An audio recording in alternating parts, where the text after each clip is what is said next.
It's interesting that you mention in your answer two subjects that I want to talk to you about. First is the whole notion of Zen Buddhism and Eastern philosophy that I'm sure our audience would be very interested to hear about, your take on it. How did it influence you as an individual? How did it influence your philosophy in life? And of course, Armenia. That's something that I'm even personally interested because I was born in Armenia. And I know that Armenia has a tremendous spiritual potential. But let's speak about Buddhism a little bit. How did you get into it? And what has it taught you in terms of who you are today? Very interesting question, how I got into this.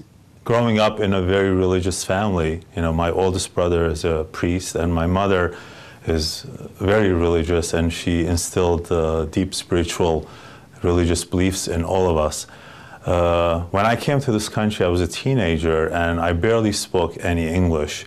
I was walking on the street going to work. I used to work after high school at the A&P, and I saw someone selling old books, and there was a book that had TM on it, Transcendental Meditation. And for some reason, I was drawn to that book, and I bought it at the time for 5 cents. And I went home and read that book with a dictionary and practicing everything the book was saying. Now, why I chose that, who knows? There must have been something from past life or whatever. So that led to other things, and later in college I studied Kundalini meditation, and then after college I became interested in Zen Buddhism. It's sort of like one thing led to another. What I really liked about Zen Buddhism was that this simplicity. It's all about emptying the mind, and it's about following your breath and being in the moment. There's nothing artificial or superficial about it, nothing added. It's not really a religion, it's just more of a practice, what you do with your mind, what you do, what they call is the monkey brain, because your mind is always busy with thoughts. One thought after another thought after another thought, the way monkeys go from branch to branch in the jungles. Most people will think that their thoughts is who they are. You know, you would think that I'm having this thought, therefore that's who I am. They identify with their thought. But in Zen Buddhism, what you do is you observe your thought. You don't become sucked into your thought unless, of course, you want to do something. The mind is a wonderful thing. If you want to, for example, get in the car, shift a gear, drive somewhere, follow directions, balance your checkbook, the mind is very good. But there are other things the mind is not a good thing. And most people use the mind in a wrong way. And that's what gets us in trouble. That's what gets the whole world into trouble. And I could say that all the wars and all the problems that the world is in is because the wrong use of our mind, because we follow certain thoughts that we shouldn't be following. And if we had the training from a young age to train our mind, to train our thoughts, I think it would be in a better place. So that's the attraction about Zen Buddhism. You know, prior to this interview, I was doing some research, and of course known you before and know your work, but I was looking into more details, and a quote from one of the reviews caught my eye and said, "A truly Renaissance man." And you're indeed a Renaissance man, because in this interview I'm able to speak with you about fine art paintings, about Zen Buddhism, and about business that you are very successful at. You're a successful entrepreneur, and I understand that you specialize in branding. In a few words, first tell us what, let's say, branding is. Exactly what do you do?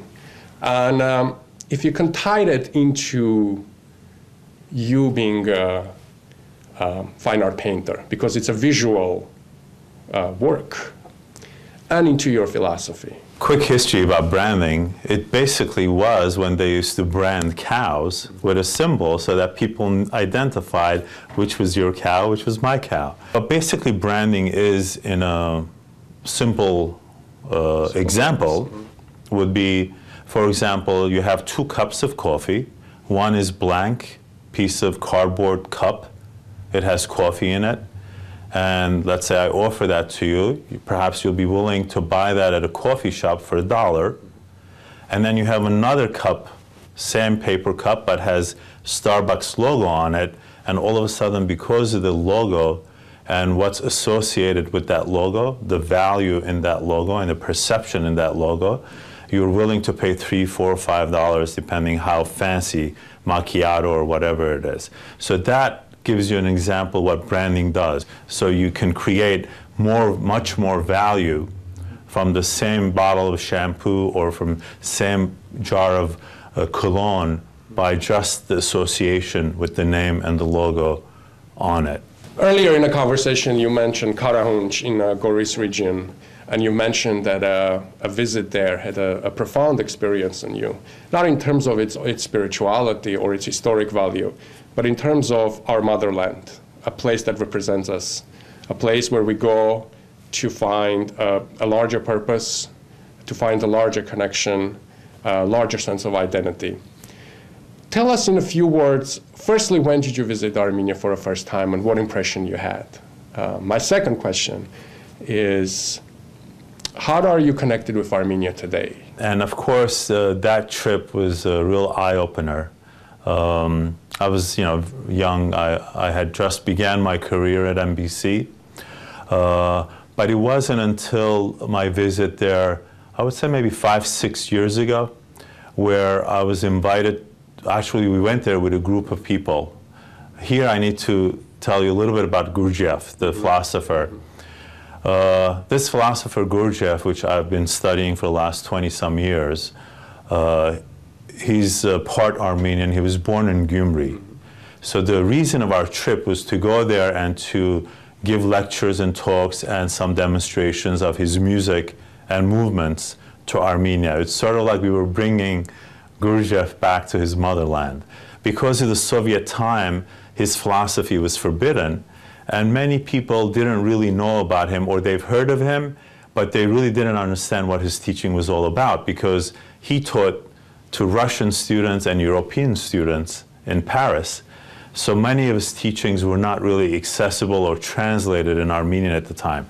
And Gurdjieff, in one of his books, Meetings with Remarkable Men, he speaks about, this is in late 1800s, obviously, he speaks about this place, Karahunj. So that kind of piqued my interest, and I made a point to go there and spend some time with the Stones. And it was a pretty incredible experience. Have you visited recently? My independent era of Armenia. Yes, so I started visiting 6 years ago, and then I went back another time where I had a one-man show there, and then I went again 3 years ago. It was my last visit, and each time it's been really incredible, the transformation, and I'm really, really amazed and really proud. I know a lot of people say things, about things aren't so great. Nothing is really perfect. There's a lot of bad things going on in this country as well. But I really, I'm very proud and very amazed by the transformation, and very excited to see what the future will bring. And finally, what's in the future for you? What are your plans in the near future? Well, like I said, I'm trying to complete my Karahunj series, and somehow the Karahunj series took me a detour to India, because the word Karahunj, I found out that there's a chant in India.